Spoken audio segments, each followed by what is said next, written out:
Radhe Radhe everyone. Wine news के official YouTube channel में आप सभी का वेलकम है। और आज की इस क्लास में हम करेंगे सारे के सारे इम्पोर्टेंट इवेंट्स जो 28 जनवरी को घटित हुए थे। सारी फेमस पर्सनालिटी का जिनका बर्थ या जिनकी डेथ आज के दिन यानी कि 28 जनवरी को हुई थी।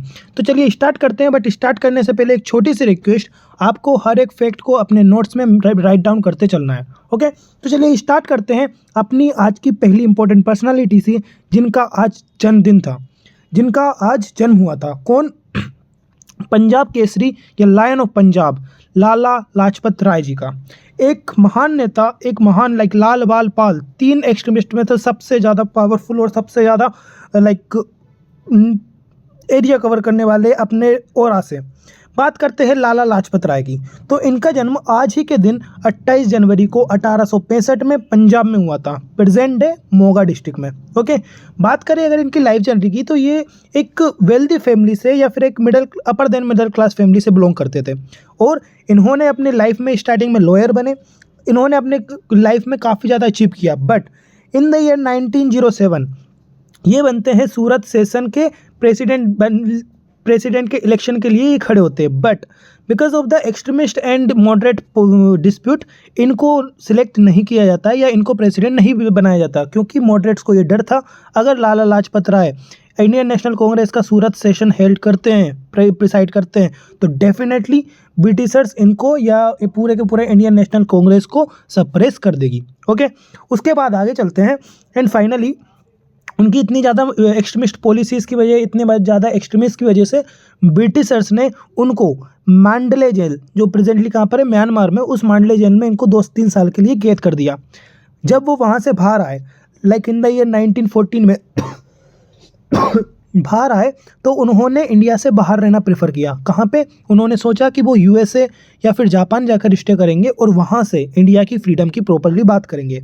वन मोर थिंग, उसी टाइम पे वर्ल्ड वॉर 1 चल रहा था और ब्रिटिशर्स को डर था अगर लाला लाजपत राय इंडिया में रहेंगे तो वो इंडियंस को ब्रिटिशर्स के अगेंस्ट और ज़्यादा प्रोवोक करेंगे। इसी वजह से ब्रिटिशर्स ने लाला लाजपत राय को ब्लैक लिस्ट में डाल दिया ताकि वो यूएसए से या फिर जापान से ब्रिटिश इंडिया या फिर इंडिया वापस ना आ सके।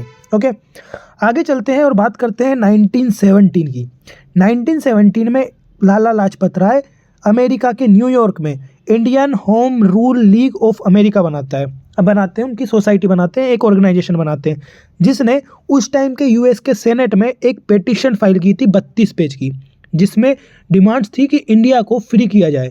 जिस तरह से अमेरिका में रेस के बेसिस पर डिस्क्रिमिनेशन होता है, उसी तरह से इंडिया में कास्ट के बेसिस पर डिस्क्रिमिनेशन होता है। ये काफ़ी सारी बातें उन्होंने उस टाइम पर यूएस के सेनेट में प्रस्तुत की थी अपनी 32 पेज के पेटिशन से। Okay, and in the year 1919 में वो अपने देश भारत वापस लौटते हैं और 1920 का इंडियन नेशनल कांग्रेस का सेशन, जो स्पेशल सेशन था, उसको प्रिसाइड करते हैं। एंड फाइनली उनके द्वारा नॉन कोऑपरेशन मूवमेंट को लॉन्च किया जाता है। एंड नॉन कोऑपरेशन मूवमेंट के टाइम पर काफ़ी ज़्यादा एक्टिवेशन के टाइम पे एक्टिव पार्टिसिपेशन की वजह से उनको अगेन 2 साल के लिए जेल की सज़ा दी जाती है। एंड जब वो वहाँ से रिलीज़ होकर आते हैं तो 1923 में वो बनते हैं MLA ऑफ ब्रिटिश इंडिया के member of legislative assembly. And finally उनकी लाइफ का टर्निंग पॉइंट या उनकी लाइफ का एंडिंग पॉइंट, जिनकी वजह से हम सभी उनको इतना ज़्यादा प्रेस करते हैं उनके मूवमेंट की वजह से। दरअसल उस टाइम पर साइमन कमीशन का प्रोटेस्ट चल रहा था और लाला लाजपत राय 30 अक्टूबर 1928 को इस प्रोटेस्ट को लीड कर रहे थे। कहाँ से? लाहौर से। और लाहौर से लीड कर लाहौर को लीड कर रहे थे उस प्रोटेस्ट में। और उस प्रोटेस्ट के दौरान ब्रिटिश इंडियन की आर्मी ने या ब्रिटिश इंडियन की पुलिस ने उन पर लाठी चार्ज किया। एंड जेम्स स्कॉट ने पर्सनली लाला लाजपत राय की पगड़ी पे या उनके सिर पे लाठी से प्रॉपरली चार्ज किया, लाठियों से उनसे काफ़ी डंडे मारे, जिसकी वजह से वो अनकॉन्शियस हो गए फाइनली।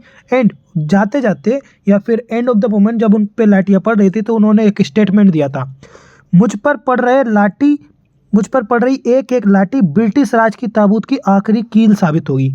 एंड ये बिल्कुल वैसा ही हुआ। उनके कुछ ही टाइम बाद 19 साल बाद देश आज़ाद हुआ है।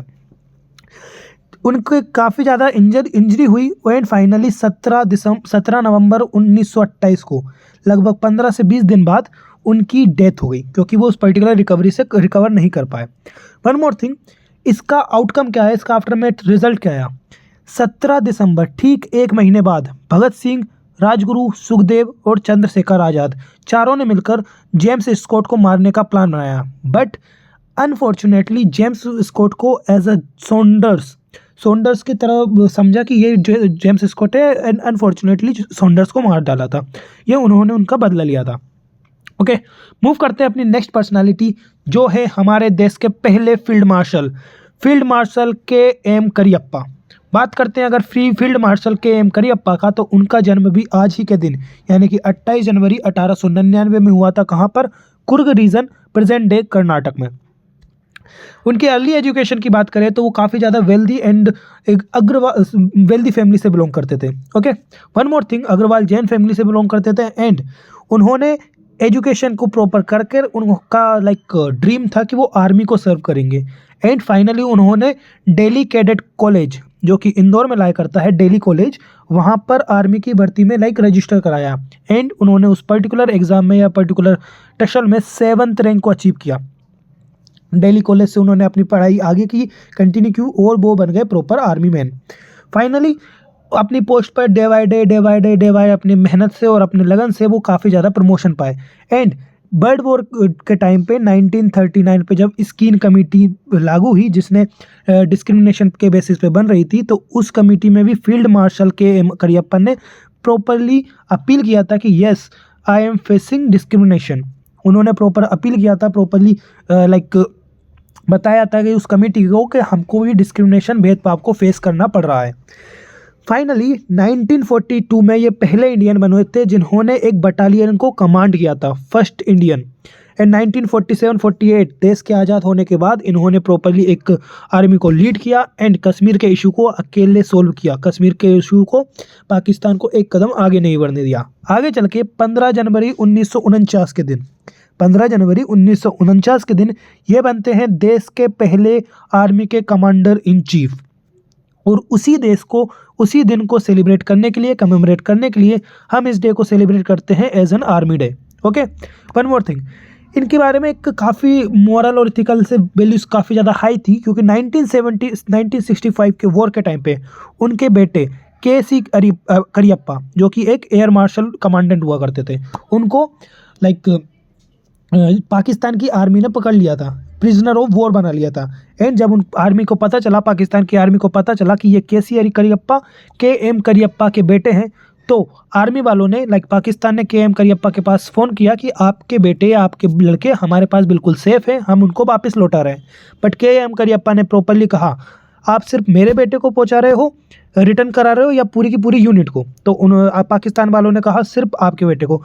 तब फील्ड मार्शल के.एम. करियप्पा ने कहा था, अगर सिर्फ मेरे बेटे को रिटर्न कर रहे हो तो रहने दीजिए, अगर सभी को मार दिया हो तो मेरे बेटे को भी मार दो। ये उनका स्टेटमेंट था। ओके, एंड फाइनली आगे चल के 15 जनवरी 1986 को अगेन उनको बनाया जाता है इंडिया का पहला field marshal, first field marshal of India, KM. Cariappa. Okay, and one question, second field marshal हमारे देश के कौन थे, जिनके ऊपर रिसेंटली एक मूवी बनी है? Please go and watch that movie. Okay, move करते हैं अपनी नेक्स्ट पर्सनालिटी के बारे में, जो है चौधरी रहमत अली। इनके बारे में आज अपन क्यों पढ़ रहे हैं? क्योंकि, और ये थे कौन, इनके बारे में जानते हैं। क्योंकि आज ही के दिन चौधरी रहमत अली ने 28 जनवरी 1933 को, कब? 1933 को आज के ही दिन इन्होंने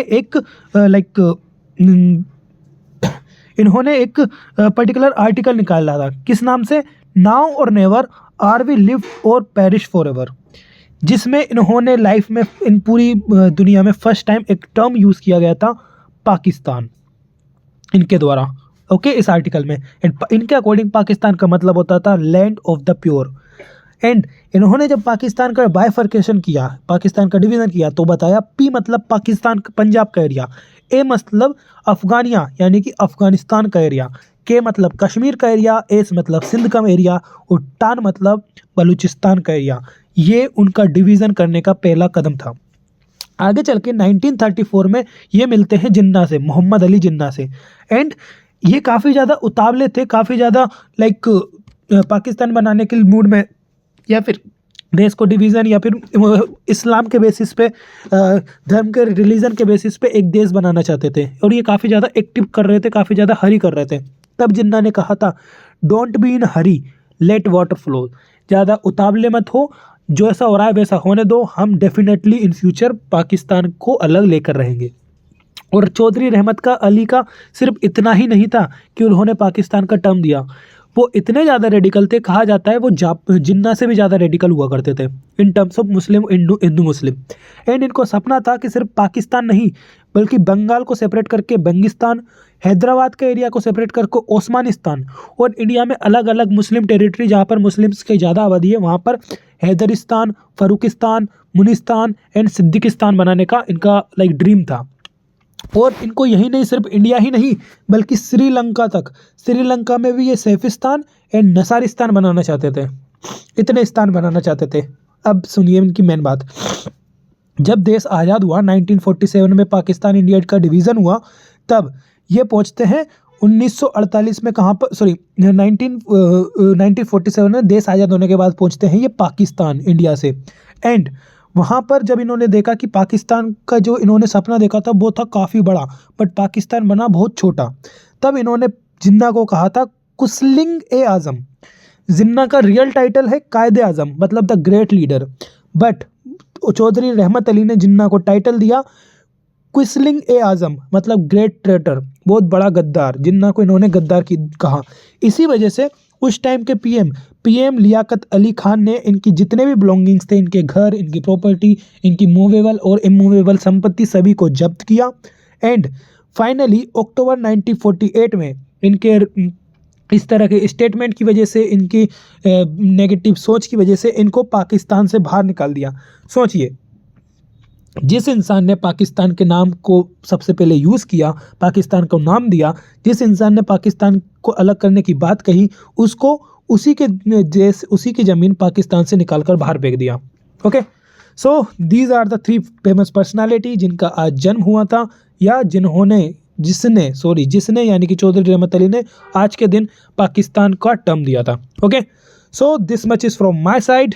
थैंक यू। प्लीज़ बने रहिए इसी लेक्चर पे डेली इसी टाइम, ताकि आपको पता चले कि उस पर्टिकुलर डे पर, जैसे आज 28, 29, 30, 31, 1, 2, उस पर्टिकुलर डे पे किस फेमस पर्सनालिटी का या तो जन्म हुआ या डेथ हुई या कौन सा फेमस इवेंट हुआ, एंड इनके बारे में डिटेल में।